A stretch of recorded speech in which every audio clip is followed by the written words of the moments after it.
Debra, I am Managing Director at Savills, a leading tenant advisory commercial real estate firm. We are in week 56 of social distancing as a result of the COVID-19 pandemic. In the news today, the Biden administration announced new sanctions against Russia over cyber spying and efforts to influence the presidential election in 2020. Cryptocurrency exchange Coinbase debuted on NASDAQ with a valuation of $100 billion. Today's topic is the future of innovation, workforce, and intelligence, and we're joined by United States Senator, Chairman of the Intelligence Committee, Mark Warner, and the CEO of the Aerospace Industries Association and former Secretary of the Army, Eric Fanning. Gentlemen, great to see you. Great to see you, Ken. Thanks for having us. Well, it would be great if we were in person, but unfortunately, circumstances are as they are, and the last 56 weeks have been pretty incredible. So just to kind of tee it off, would love to kind of hear what the last year's been like for each of you individually, your organizations or constituents, and how you've handled it. Eric, maybe we start with you. Yeah, it hit us all pretty quickly. We had just come out of the Singapore Air Show, so I think we were a little bit more cognizant of what was going on and what might be coming our way. So we had plans in place. When the president said he was shutting down China, travel to China, we just shut the office down and we're ready to do it. So we're dealing with the immediate effect of the association, the people that work there, and how we're going to work virtually and making sure everyone had their needs, while also dealing with sort of tsunami effect on a very large industry, particularly on the commercial aviation side. So we were moving to virtual like everybody else was, while the workload was tripling. And but the team came together. We had, what was really great to watch was how all the elements, industry, academia, government, the agencies, the Hill, came together very quickly and moved very quickly to try and address some issues. And as Senator Warner knows, as you know, a big part of that right away is liquidity. These companies are looking to keep cash flow going all the way through their supply chain to some very small companies that we work with.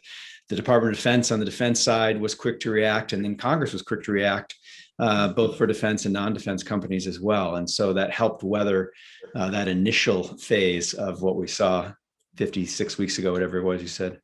Yeah. And then Senator, you had a re-election last year. How has last year been for you? I know you like to be out there seeing people. It was a crazy year, as you know. It is hard to imagine 56 weeks.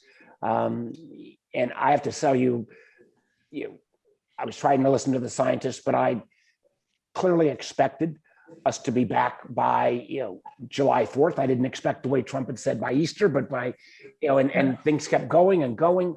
I do think Eric and we work closely together because I'm proud to be one of the co-chairs of the Aerospace Caucus in Congress. We've done 5 separate pieces of legislation now in excess of $5 trillion. And some of that may be excessive. I'll be the first to acknowledge, but I really do think, and of those 5 bills of kind of COVID-related relief, 4 of them were broadly bipartisan.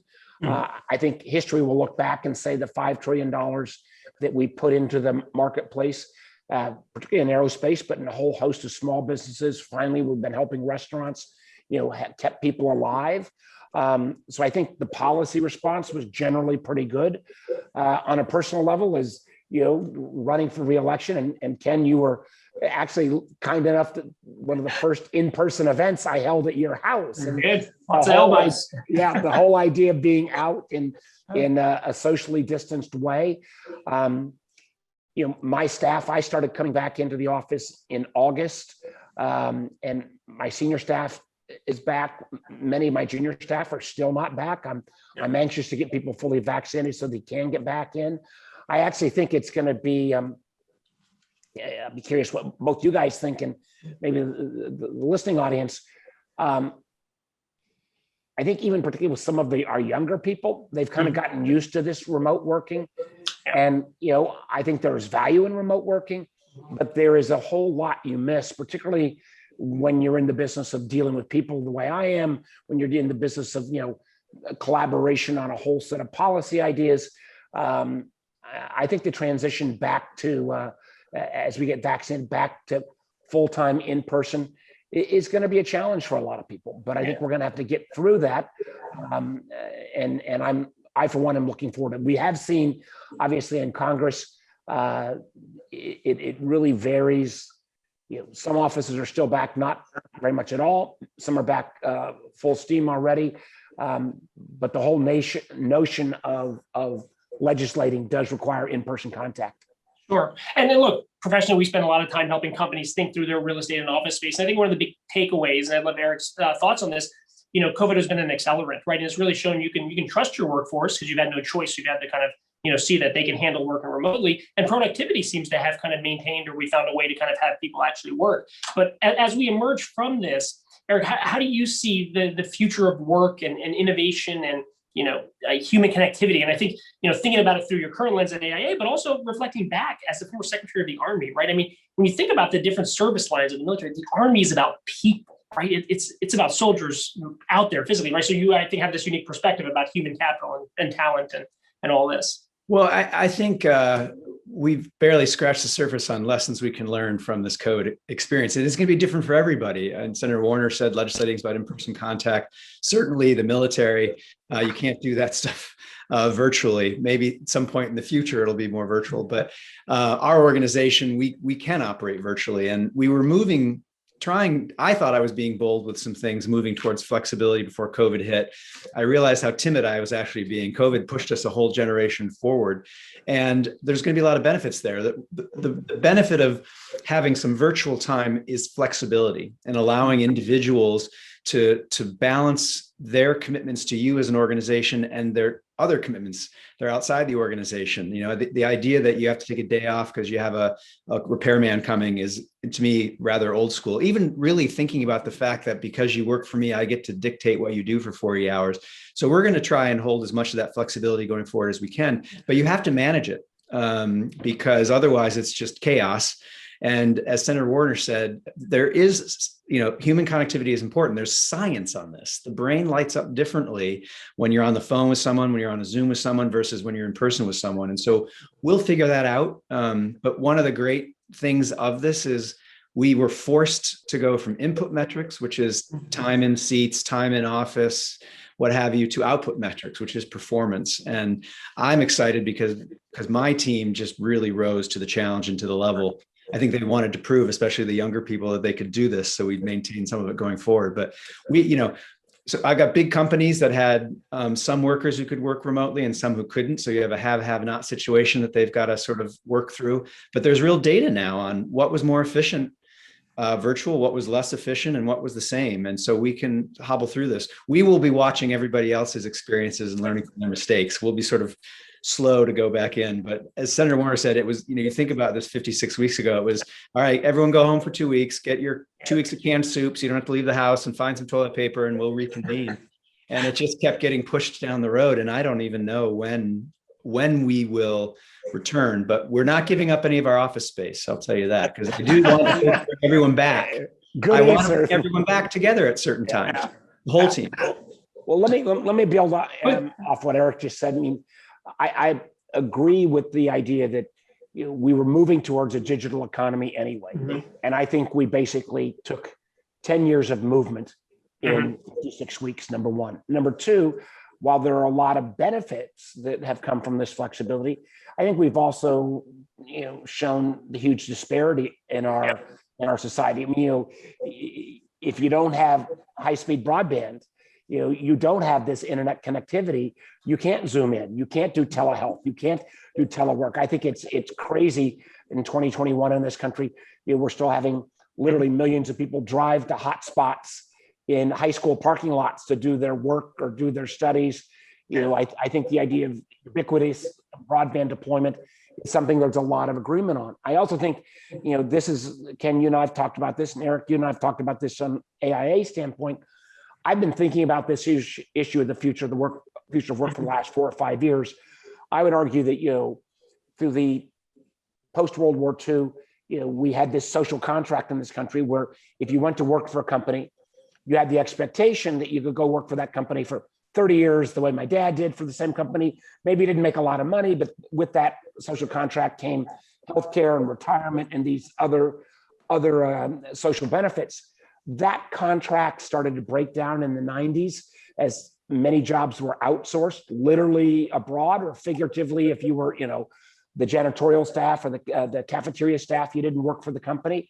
Then starting in 2010, 11, 12, as we started with gig work and on-demand work, and we saw well before even the virus, enormous interest, particularly from younger people, on more flexible working conditions. And I think one of the things that we've still got to sort out is how do we give people the flexibility, hold them accountable, but also at the same time, one, if you're going to give them that flexibility, you got to have broadband connections, but also at some point still have some level of social contract. The idea that we got 16 million Americans working in gig work before COVID, and they got no benefits at all, is not a good recipe, because when the stuff does hit the fan, as it did with COVID, if you've got all these workers who have no social contract, when they're put out of work, they have nothing to fall back on. Now, again, one of the things that we did,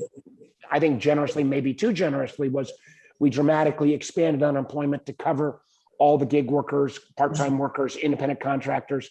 We also obviously bumped up unemployment at record levels. Some of that needs to obviously go back to a more of a normal state. But I do think one of the things we as policymakers have got to sort through is, how do we accommodate not just pay, but benefit-wise, a whole host of people who are going to want to work some level of contingent, flexible work. This is really, go ahead. Sorry. I read Senator Warner, your first two white papers, which I think are fascinating. On the flip side, we have industries like ours, aerospace and defense, that the issue is not gig workers. The issue is, we quickly settled into focusing on two things: workforce and supply chain. In many ways, they're the same thing. Keeping that workforce intact. It's so hard to find, to train, to retain. And through this crisis, as customers weren't buying, we wanted to make sure we had that. And so there's a whole separate set of needs as we look forward in workforce for companies like you see in aerospace and defense, who do want to keep their workers like it's the 1950s, and who pay them accordingly and train them and provide the benefits. And so you sort of have both ends of that scale, where we really need to think differently about how we invest in workforce and the needs for this country. Yeah, one of the things, let me get my little plug in here, that I was happy to work with you and the folks on the Intel community side, was making sure that those workers who were in classified work, could still get reimbursed. You can't work, if you work in a SCIF, you can't work from home. So one of the things we put in all the CARES bills was something called Section 3610, that allowed for the reimbursement of federal contractors, defense contractors, IT or IC contractors, to get reimbursed. But I think you're right. There's going to be this mix and match. And if there was one thing, with the $5 trillion that we've spent in this last year, that I think we fell short on, and that was the questions around worker training. Because one of the things I think we're going to have to acknowledge is some percentage of the jobs that disappeared are not coming back, because people have completely changed their business practices, and we've not figured that out yet. So as we think about the future of work, the future of capitalism, the future of workforce and talent, diversity, equity, and inclusion is so directly tied to that. I know it's something important that both of you are spending time on. Eric, you were a significant figurehead as Secretary of the Army. We have an appointment this week. Ken, I think he was more than a figurehead. Come on, let's give him like. A symbolic. But I'd love to pick up on, right? Like, you were the first out Secretary of the Army, and this week the President has appointed Christine Wormuth, the first female Secretary of the Army. And 2 weeks ago, we had Bishop Garrison, who's new Senior Advisor to the Secretary of Defense, with a focus and commitment on diversity, equity, and inclusion. Just how important are decisions like this and commitments to diversity and inclusion, especially as we look at a future workforce and coming out of COVID? It's critical. I'm so excited about Christine's appointment. She's so talented for this job. And let's not forget that, that we have amazing benches of talent that are very diverse. And I was on some call with someone talking about a diversity expert talking about she hates hearing anyone in Washington say they can't find a diverse candidate for something because we just have this amazing bench of talent here. But DEI is critical for so many reasons. First of all, it's just the right thing to do. Second of all, the demographics in this country are shifting, and if we're not diverse in our workplace or in organizations, we're not taking advantage of the best and the brightest. The recruiting funnel isn't as big as it needs to be. But it's also just data and science. You get better range of options, more innovation, more creativity, better solution sets when you have a diverse team in a very broad sense. It's education, experiences, career paths that people bring to these jobs. And so I think, and one of the important ways to drive diversity in an organization is for everyone to be able to imagine themselves leading that organization. And so I believe there's no question the Department of Defense will benefit from more female leadership. And I'm very excited as the Department of the Army that's getting this appointment. That's incredible. And Senator, I mean, you have a distinguished career before public service in technology and innovation in the private sector. How do you rely on that set of skills and experiences you've had as you think about the future of work and expanding access to career opportunities, and whether it's vocational training or coding and so on? How are you thinking about ensuring that there is a pool and a pot that has the right skills to be ready to fill and meet the demand for these positions? Well, let me echo first what Eric has said. You take Commonwealth of Virginia. We now, when you even take out female from it, but if you just do Black, Latino, and AAPI, that's about 35% of the Virginia population. If we don't have that population represented across all fields, we're undervaluing the asset base of the Commonwealth of Virginia. I would echo not only what Eric said, it's the right thing to do, but it's the financially and business-wise smart thing to do, that we bring along people and candidly realize that particularly for many people of color, they may not have the kind of connections that I know a little bit about all our backgrounds. We're all pretty much first generation, doing well, but still we have probably a level of connectivity that many people coming up do not have. So I think we have to go that extra mile, and clearly this past year with not only COVID, but with the murder of George Floyd and appropriate calls for racial reconciliation, these issues are front and center. One of the things that I hope as we get into this next kind of round of legislating that I'm trying to push the Biden administration on is rethinking our whole tax accounting and reporting system on investment in human capital. Because one of the things, and you've heard me talk about this before, Ken, I feel like is that we've got a tax code now and an incentive system that actually disincents a business from investing in human being. The example I like to cite is, if a company goes out and buys a robot to perform some task for $5,000, the company gets an R&D tax credit for purchasing that robot. The company gets that robot's viewed as an asset on their balance sheet. And if you're a public company, you can brag about it. If you take two low-income workers and train them to be more efficient in the robot for $5,000, you don't get any of the same tax treatment. That investment is not viewed as an asset. There's no place for you to publicly talk about it. We ought to at least, equalize our tax accounting and reporting treatment on investment in human capital. And I frankly think one of the ways we make our system fairer is, particularly from a policy standpoint, incent companies to make those investments more into low and moderate income people. But any of our kids that's going to be a computer engineer working at Apple, chances are they're going to do all right. That person who otherwise might have worked 30 years ago on a factory line, if we don't find a way to incent a business to also invest in that person, then that individual's chance to actually get a fair shot in this increasingly technology-driven economy is really going to be undermined. So Eric, having spent such a long career in the public sector and now coming to the association side and working with such amazing companies that are constantly innovating, what are you seeing that government should be doing to help foster and create more innovation across government that maybe you didn't realize while you were in government? Right now, you have, I think, a different perspective. You step back, you're looking across all sectors. But what more could government be doing as a partner to industry? Well, first of all, I love the word partner because it really is a partnership. And I would add as a third element to this, our educational system, academia, we're not going to get where we need to go without thinking about this as a partnership, a collaboration with each side having a role. Senator Warner knows a lot of this already because he came out of the private sector into government. I wish I'd have known when I was in government what I've learned in the 3 years I've been working with industry.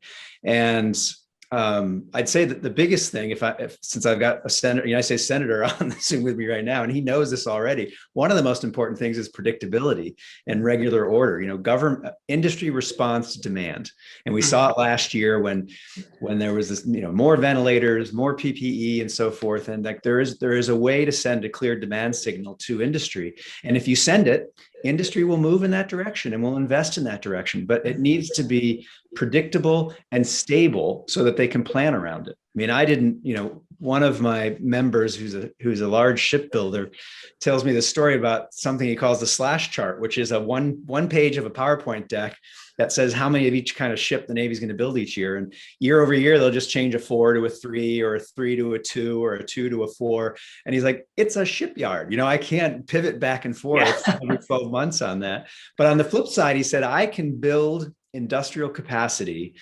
including workforce, faster than Congress can appropriate for it.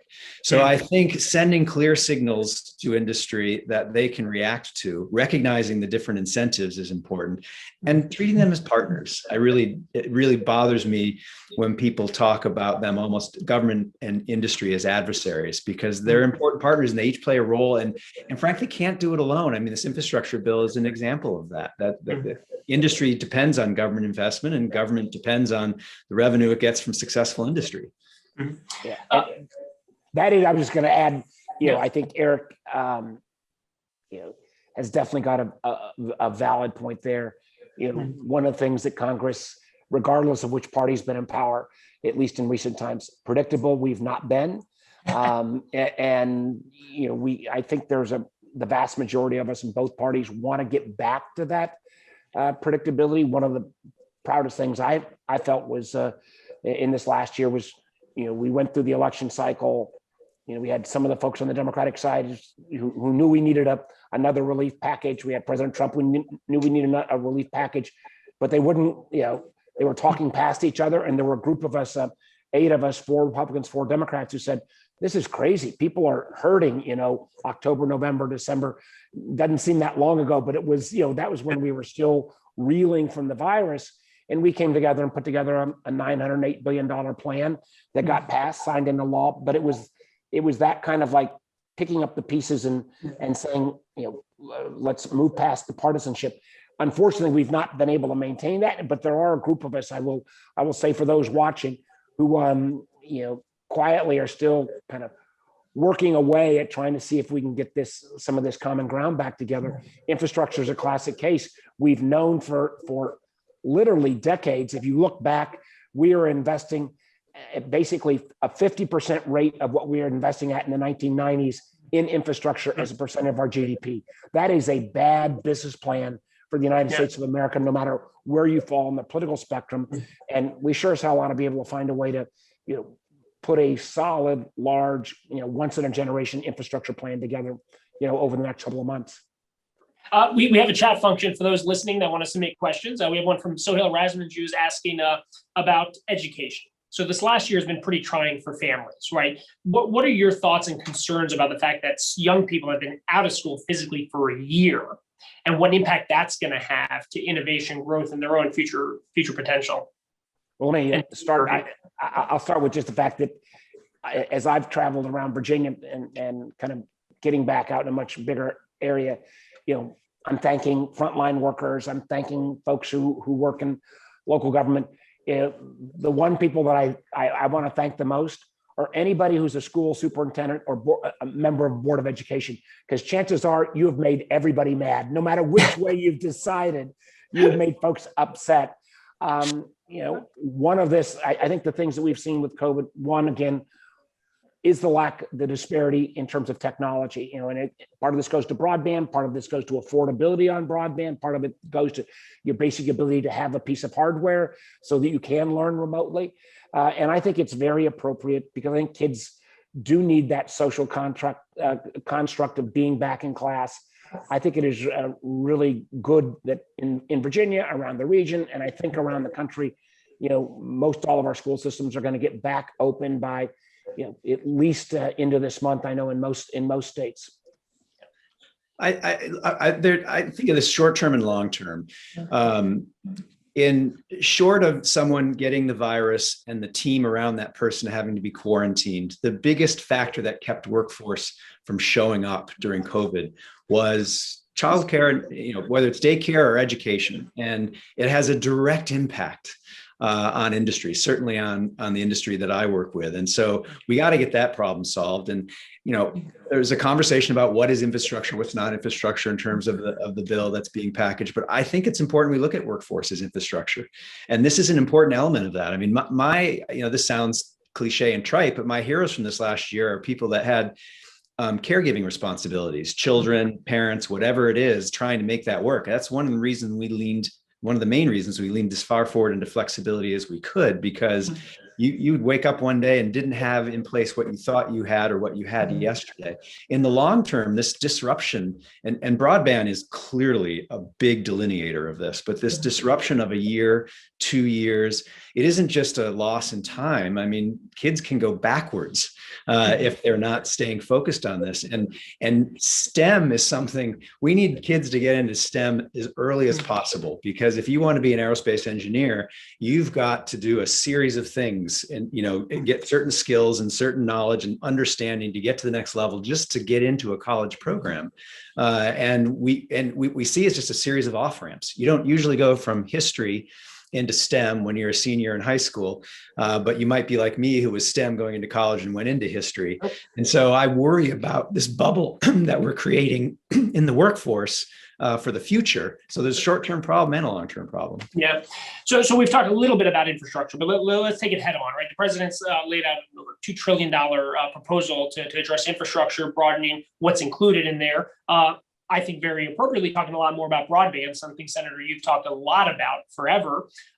What are your thoughts? I think you've kind of publicly not paused, but you have a lot you want to talk about, I think, as it relates to this bill. So we'd love your kind of thoughts and insight as it relates to this particular bill, and then Eric as well, like what you're excited about or think needs improvement from your perspective and from your members. But Senator, let me just start with saying, I think we got to get an infrastructure bill passed. I mean, it became, in the previous 4 years, it became a joke line that every few months the previous administration would say it's infrastructure week, and nothing would happen. And that documented decrease in not just as we say road and rail and water and sewer systems, but broadband. We are paying a competitive price with that when we look at our economic challenges like the rise of China. But I do want to make sure, I'm giving the president the benefit of the doubt, but he's got to make the case to me on all these other categories. And I also want to make sure that if this is going to be viewed as a once in a generation time, that we really make traditional infrastructure as big an investment as possible. And then when it comes to some of these areas around workforce, which I do agree with Eric that and we did do some things in some of these COVID relief bills around childcare that were pretty bold. I'm more than willing to look at that, but I want to also try to look on the workforce training component. I want to really try to introduce some of these ideas around my broader view of how we rethink the tax accounting and public company reporting treatment of investment in human capital, and not simply pour a bunch of money into government training programs that in the past, at least, I think have had a very mixed record of success. Going back to Eric's comment that, we got to move from an input system of how many hours a week you're working to an output system of how much productivity you're giving. I think a lot of our training programs in the past have been input driven, how much money we can put in the individual programs as opposed to how many qualified people actually get hired after the fact. So that's one of the battles I'm going to be fighting. Excellent. I think, traditional infrastructure is important. We've underinvested in it, as the senator says, but we're increasingly a digital economy. And we need to think about, we need to update our definition of infrastructure to make sure that we're competing and that we're transitioning to that at the right pace. And we have a lot of work to do there that benefits industry, benefits the country if we get that right, get that definition right. And as you know, we just rolled out a study with McKinsey on the future of the workforce for aerospace and defense. And there were three main elements to it. One is we have to do a better job of talking about how cutting edge the work is we're doing, because people tend to go to California or Silicon Valley to think that's where the cutting edge stuff is happening, when aerospace and defense has been driving technological innovation for, AI has been around for a century. Second is diversity and equity and inclusion that we talked about. But the third is this reskilling and upskilling to reflect the fact that we're going into a digital economy. And to the senator's point, there's a trust issue in the workforce. Because we've been talking about retraining for a long time. It's best done when that person is doing it in a job, because they know they're employed and they know that that type of training, retraining, upskilling is just helping them contribute to that job and stay in that job. Amazing. Let's talk a little bit now about intelligence. Senator, you're chair of the Intelligence Committee right now. News today about sanctions against Russia. How do you feel about that? What have you been seeing over the last year? How dangerous has the situation been as it relates to misinformation and attacks from foreign adversaries as it relates to our elections and beyond? Well, I think it's very appropriate that we have drawn a line with Russia and frankly punched back. And again, we'll see how effective the new sanctions and some of the tools are. It always amazed me the previous administration was willing to trash virtually anybody in the world except for Vladimir Putin, which always was a little more than a little bit curious. And Russia is not an economic competitor with us, but Russia has a sole goal in their foreign policy, which is to undermine democracies, kind of embarrass us. And they've done that asymmetrically through misinformation, disinformation. They did it in 2020, not as effectively, obviously, it did in 2016. And folks like our intelligence community get a lot of credit for pushing back on Russia. But I think one of the things that people, and I'm glad that the administration fully attributed the so-called SolarWinds hack to Russia. This was a case where Russia got into 18,000 companies and enterprises just in the United States. That didn't count the folks abroad. This ended up only being an exploitation of taking out select information, classic espionage. But that malware being that deep into our supply chain, if it had been turned into a denial of service attack rather than a exfiltration of information attack, it could have brought our economy to a halt. And so one of the things I'm working on right now is trying to say we need a cyber doctrine where our friends and adversaries know if you cross these lines, there's going to be consequences. And candidly, we need a mandatory reporting system. If one of the cybersecurity firms, FireEye and Kevin Mandia, had not come forward and said, hey, we got a problem here, there was no mandatory requirement for critical infrastructure to even report to government. And I think, years ago, there was some concerns about mandatory reporting. I think people realized whether it was the SolarWinds hack or the recent Microsoft Exchange Hafnium attack, which didn't get as much attention. We are so vulnerable on cyber. So I do think the administration taking action. I also think, one of the questions, probably my biggest concern, and we had the worldwide threats hearing yesterday where all the leadership of the intelligence community came forward in a public way and talked about threats. I think our biggest challenge, far and away, economic, cyber, and frankly, in terms of technology, is the rise of China. And I think it's important when we talk about China that we point out that at least I think policymakers need to say our beef is with the Communist Party of China. It is not with the Chinese people. It's not with the Chinese diaspora. It is not a okay card to go out and use discriminatory language against Asian Americans or Chinese Americans. But China has, the FBI director said yesterday, every 10 hours there's a new case, counterespionage case opened against China. China steals about $500 billion a year in intellectual property from the West writ large. And you take that intellectual property theft and then you combine with literally, investments in areas like 5G or artificial intelligence or semiconductors. I mean, China's got a $150 billion plan to invest in semiconductors, which make virtually all of the things that go into aerospace, everything that go into cell phones, everything that goes into automobiles. And we the United States and we the West need to make the kind of counter investments to compete. China is not playing for second place. So that was another area that the Intel Committee is going to spend a lot of time on. And then finally, let me just get this last one out too, because we saw it in our area here on January 6th, and that's the rise of domestic violent extremists. They existed before Donald Trump. They existed before January 6th. They'll exist afterwards. But this is not just an American phenomenon. The Director of National Intelligence said yesterday that the UK, Germany, Norway, and there was one other country had said the greatest rise in each of those countries of terrorism is far right-wing white supremacist groups in those countries. And unfortunately, that is increasingly the case in our country as well. And we have to treat it as that kind of comprehensive threat, the way we focused on some of the more foreign-based terrorist threats in previous generations. Eric, we'd love to hear your thoughts on the Russia sanctions, but also just the broader commentary from the senator about threats, whether they be China, 5G, adversarial capital, how you and your members are thinking and responding, right? You talked about uncertainty, and it's difficult for your members to respond, but now we're entering a new phase of threats facing this country. So how are they thinking about the future and kind of planning for it? Well, I'm not sure how I can follow the chairman of the Intelligence Committee, but I do like the pivot to China, because that's really, I'd say, the main focus for us. Cybersecurity writ large, the risk to intellectual property, of course. But COVID highlighted something that we already knew, but really brought a lot of attention to it, that the supply chain, there's fragility to the supply chain. And there aren't separate commercial and defense and non-defense supply chains. They overlap a great deal. And there's a lot of stress on it because of what's happening in the commercial side.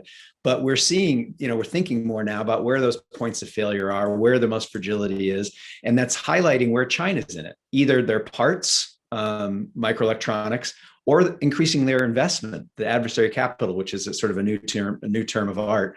And so I think that's where our focus is. Where do we need to get China out of that supply chain for the safety and security of the country? Recognizing also that is a very complicated issue. Aerospace is a huge exporter for the United States. That's a lot of money, a lot of good quality jobs. And China is one of the big customers. And so it's not an easy solution set for this problem, but from an intelligence perspective, I think for aerospace and defense, China is the main focus.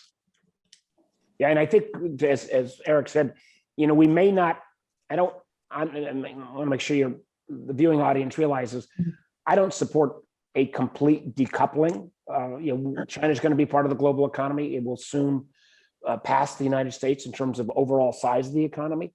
But think about a year ago at this moment in time, everybody was scrounging around trying to find PPE. We were concerned about the supply of our the basic chemical compounds that go into our pharmaceuticals.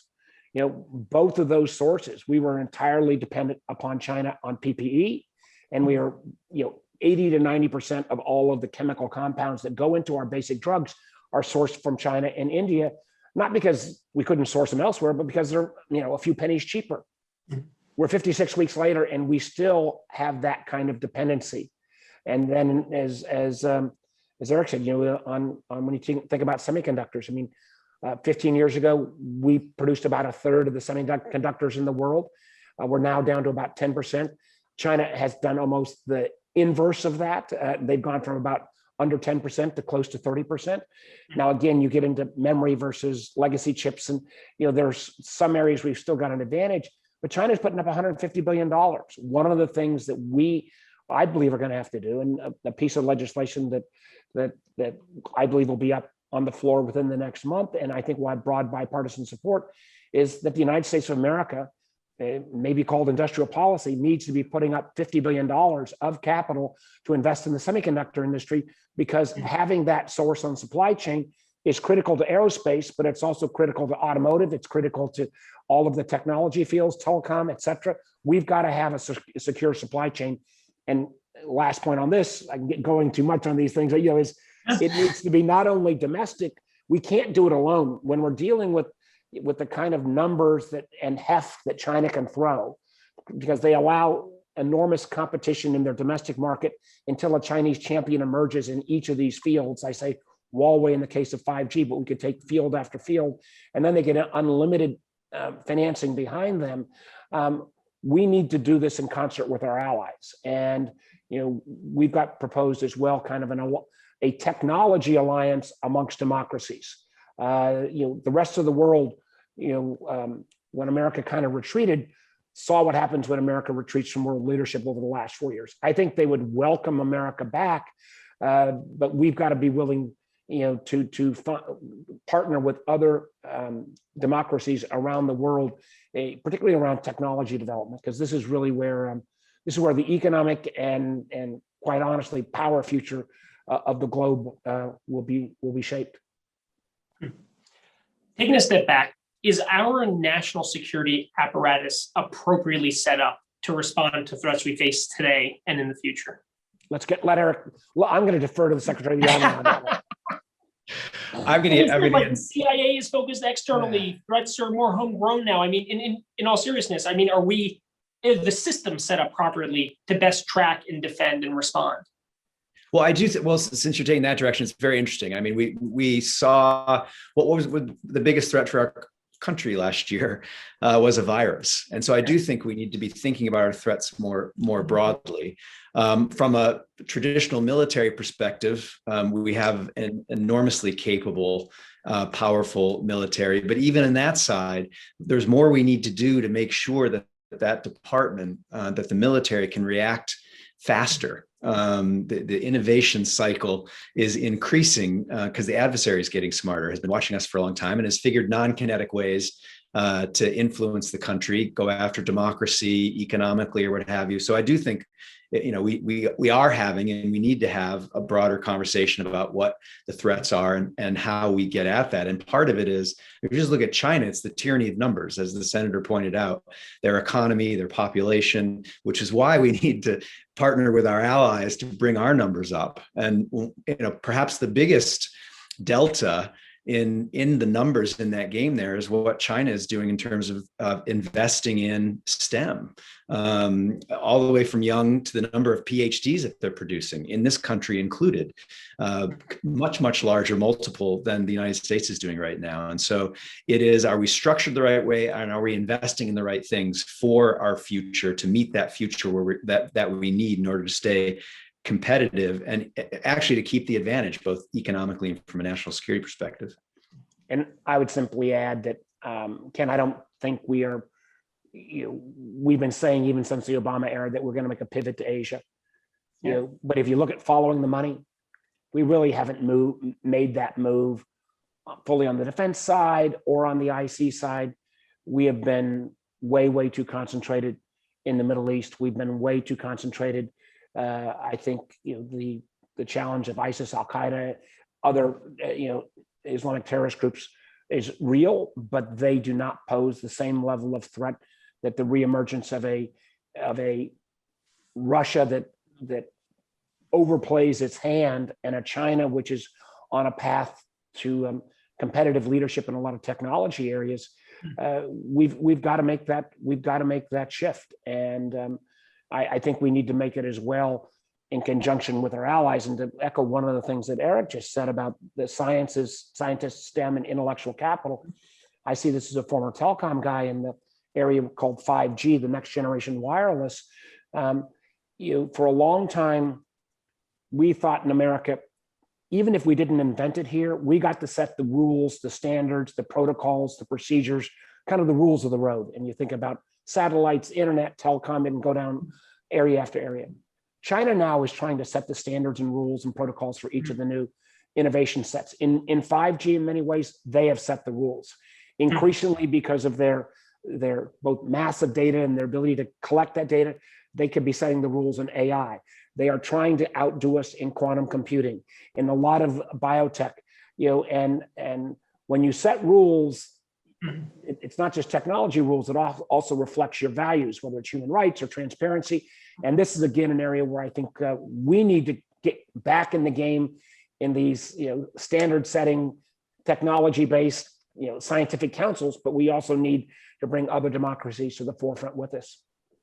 I just want to stump on that, because it is, you can design the best product and someone else can come out with a better product, the next year. But those standards, they last for generations, and it's very hard to undo. And it is a competitive, is an economic and security advantage that's foundational and very lasting. And I agree completely. We are seeding in a lot of places, and I worry in particular about AI.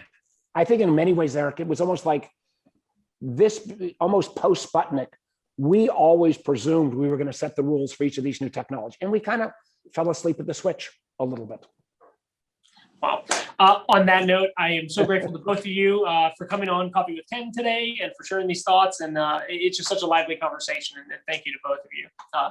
To everyone tuning in, thanks so much. Next week's Coffee with Ken is going to be innovations in healthcare. In the meantime, practice social distancing, wash your hands, wear a mask, and get the vaccine. Thank you so much.